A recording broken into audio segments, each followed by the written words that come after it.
Tief im Urwald von Brasilien hat vor langer Zeit der allerletzte Jungdrache gelebt.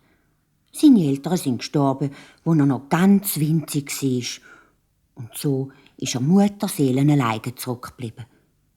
Er hat am Fluss Wasser getrunken und Gras und Blätter gefressen. Er ist gewachsen. Und schon nach einem Jahr war er ein riesengroßes Ungeheuer. Aber das hat er natürlich nicht gewusst, weil es ja nie einen anderen Drachen hatte. Er hatte auch keine Ahnung, dass Drachen früher einmal Feuer speien, Länder verwüsten, Prinzessinnen davonschleichen und so Zeug. Im Gegenteil. Er ist sich furchtbar hilflos vorgekommen. Niemand wollte mit ihm spielen, weit und breit niemand, der ihm gleichen hat. Es war wirklich ein trauriges Leben. Und so hat er mit der Zeit einen Verleider bekommen und er ist zum Urwald ausgewatschelt, um sich die Welt anzuschauen. An einem schönen Tag sieht der Drache gerade einen Tiger, der ein Schaf gerissen hat. Der Drache glotzt mit grossen Augen zu ihm über, sieht, wie er sich den Schnauz abschleckt und hört ihn zufrieden knurren. Da denkt der Drache: Dem schmeckt's meine. Vielleicht wär das auch etwas für mich. Ich gang mir so eine Sache suchen. Er ist weitergetrottet und hat überall herumgeschaut, aber natürlich nie ein totes Schaf gefunden. Auf einmal sieht er einen Felsbrocken, der zufällig ein bisschen ähnlich ausgesehen hat, so weiss und innen ein bisschen rot. Der Drache schiesst auf den Stein los und beißt rein. Oh, das ist aber nicht gut. Und 2 Zähne haben wir abgebrochen. Ich bin dann schon ein unglückliches Geschöpf. Jetzt muss ich meiner lebendig Gras fressen. So ist er traurig weitergewandert. Gegen den Abend kommt er zu einem grossen Baum hin. Auf dem ist eine Schar Affen herumgeklettert. Sie haben geschnattert, sind von einem Ast zum anderen gekumpelt und haben es lustig gehabt. Da denkt der Drache: Hui, da ist glatt. Da muss ich auch mal probieren. Schnurstracks klettert er auf den Baum rauf und hängt sich an einen Ast an. Aber natürlich war er viel zu gestabig und schwer und mit einem Mordskrach auf den Boden plumpset. Ich bin dann schon ein Pechvogel. Spielen kann ich auch nicht. Mit mir ist einfach nichts los. Ganz durchtrottet er weiter. Da hört er auf einmal etwas zwitschern. Er schaut Topsi und sieht einen kleinen Vogel, der fröhlich in der Luft herumflattert. Da freut sich der Drache. Das habe ich ja ganz vergessen. Ja, auch Flügel. Da kann ich doch auch ein bisschen in der Luft herumschwattern. Das ist dann ein bisschen eine Abwechslung. Er breitet seine riesigen Flügel aus und flattert schwerfällig hinter dem Vögel her. Der kleine Vogel kommt Angst über und macht in der Luft einen scharfen Anker. Der Drache kurvt hinten rein. Aber weil er das Fliegen nie gelernt hat, gibt es beim Ränkeln mit seinen Flügeln so eine Wirlete, dass er von ziemlich hoch oben runter, Kopf voran, gerade in einen Tümpel hineinplumpset ist. Das hat ihn gespritzt. Er hat sich den Fuß verstaucht und ist völlig verzweifelt in den Urwald zurückgekumpelt. Jetzt hat er die Nase voll gehabt und so alle Mut verloren, dass er wegen jeder Flüge verschrocken ist. Zu dieser Zeit hat in einer kleinen Hütte am Rand vom Urwald eine Familie gelebt. Und die Leute hatten einen Bub, der hat Miguelito geheissen. Er war ein Loser. Und darum hat der Vater an einem schönen Tag zu ihm gesagt: So, Bub, jetzt bist du alt genug, um dein Brot selber zu verdienen. Geh mal in die Welt raus, dass etwas rechts aus dir wird. Da macht sich der Miguelito ganz fröhlich auf den Weg, immer den Nase an. Gegen den Abend kommt er aus dem Gestrüpp raus auf eine Waldlichtung und steht auf einmal vor einem riesigen Tier. Und das war unser scheuer Drache.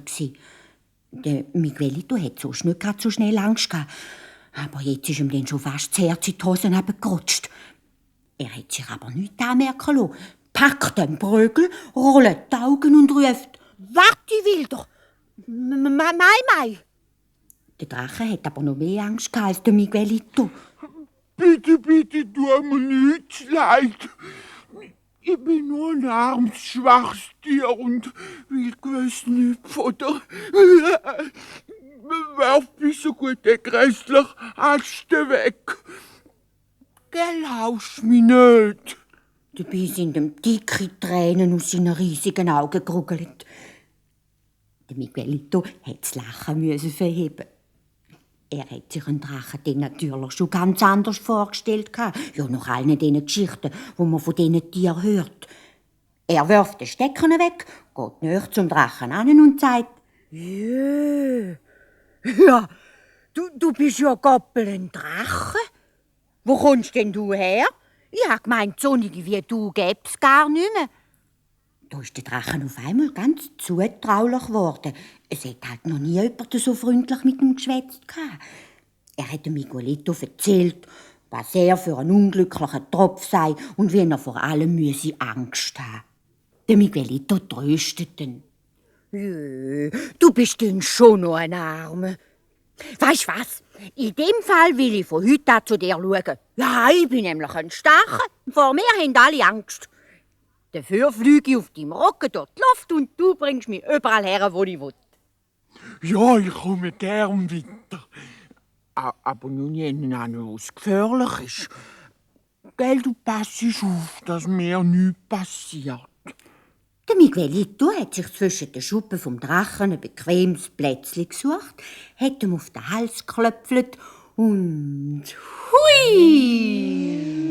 Los ist es gegangen. Gewöhnlich fliegen hätte der Drache schon können, nur nicht ränkeln. Bald hat der Miguelito tief unter sich Mauern und Türme von einer grossen Stadt gesehen und dem Drachen zugerufen: Du da auf dem Feld unten, lande! Ich will die Stadt besuchen! Als sie gelandet waren, hat der Drache ganz schön angefangen zu jammern. Du, gell, aber lass mich jetzt denn nicht zu lange liegen. Nein, wart du noch schön da. Ich komme dann bald wieder. Und der Miguelito marschiert in die Stadt hinein. Die Leute sind in Gruppen umeinander gestanden und haben aufgeregt geschwätzt. Da fragte Miguelito einen alten Mann: Warum sind denn da alle Leute so aufgeregt? Und wo bin ich überhaupt da? Und der alte Mann gibt zur Antwort: Du bist da zu Lucrilanda. Das weiss doch jedes Kind. Aber du bist meinem Fremden, hä? Weisst, vor ein paar Wochen ist unser König gestorben und jetzt soll seine Tochter Königin werden. Aber zuerst muss sie heiraten, sonst geht's nicht.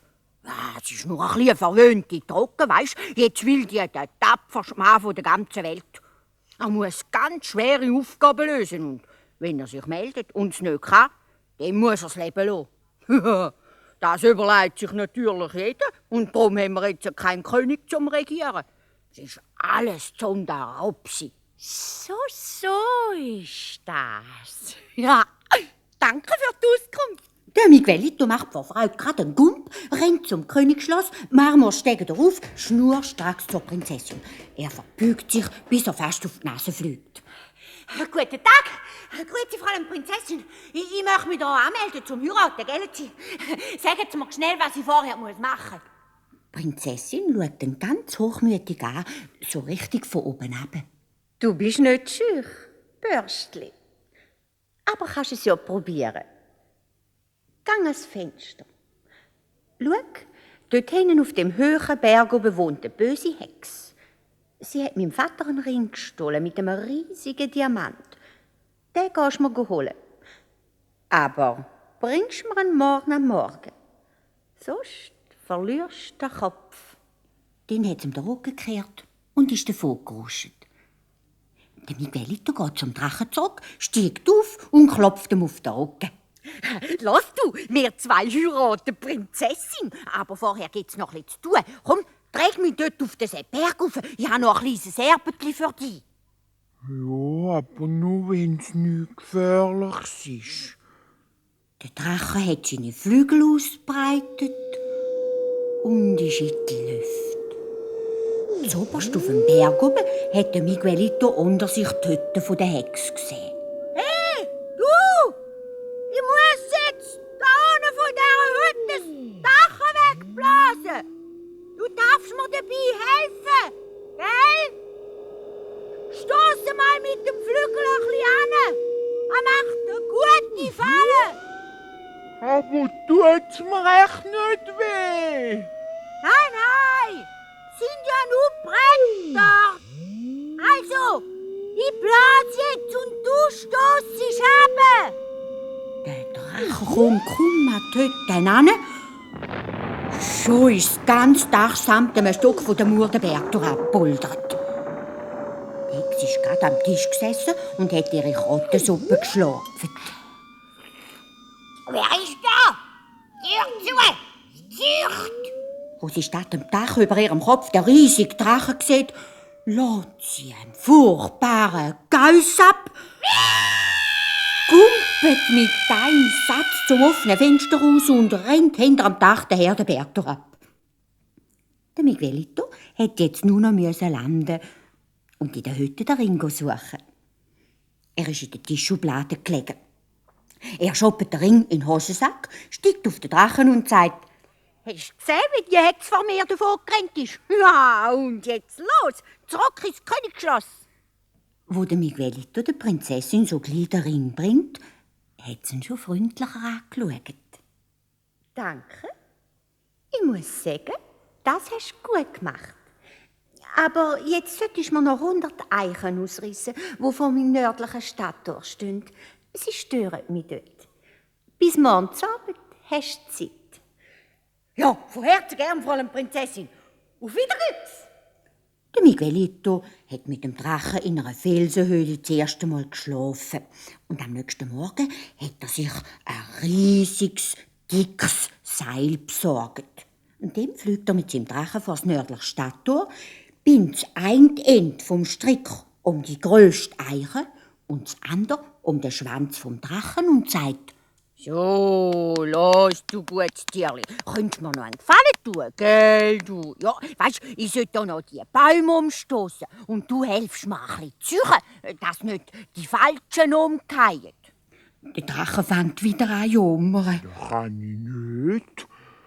Die Bäume sind viel zu dick für mich. Am Ende tätsch mir noch einen auf den Kopf und macht mir eine Bühle. Dummes Zeug, musst keine Angst haben, gell? Dafür sorge ich schon. Also, pass auf. Ich stoße und du züchst. Oh! Der Drache hat nur 2 Schritte gemacht und schon ist der riesige Baum am Boden gelegen. Die Sonne war noch nicht einmal untergegangen, hat der Drache schon die ganzen Bäume ausgerupft. Der Miguelito hat sich hingerieben. Siehst du jetzt? Es kommt nur darauf an, dass man richtig stößt und Horuck sagt. Wo die Prinzessin erfährt, dass der Miguelito die ganzen Bäume ausgerissen hat, streckt sie ihm die Hand entgegen und sagt ganz freundlich: Das hast du gut gemacht. Darfst du mir einen Handkuss geben? Und jetzt musst du nur noch eine Aufgabe lösen. Im Osten von meinem Königreich fließt ein grosser Fluss, in dem wohnen gefährliche Riesenwasserwildsauen. Wegen denen ist schon manches Schiff untergegangen. Diese Viecher musst du mir fortjagen. 2 Tage hast du Zeit. Der Miguelito geht fröhlich zu seinem Drachen. So, jetzt haben wir's denn. Ich muss nur noch ein paar Riesenwasserwildsäule erledigen. Komm, wir fliegen schnell gegen Osten. Oh nein, ich will nicht. Vor denen habe ich Angst. Die Sauwasserriesen könnten mich auch beißen. Ja, woher? Ich bin ja Peter. Sobald die mich sehen, zäpfen die ab. Ich muss noch ksch, ksch machen. Wirst du es denn schon gesehen? Die Wildsauen haben gerade fröhlich im Fluss gepflatscht. gespielt und dann haben die Wasser auf ihre dicken Grinden gespritzt.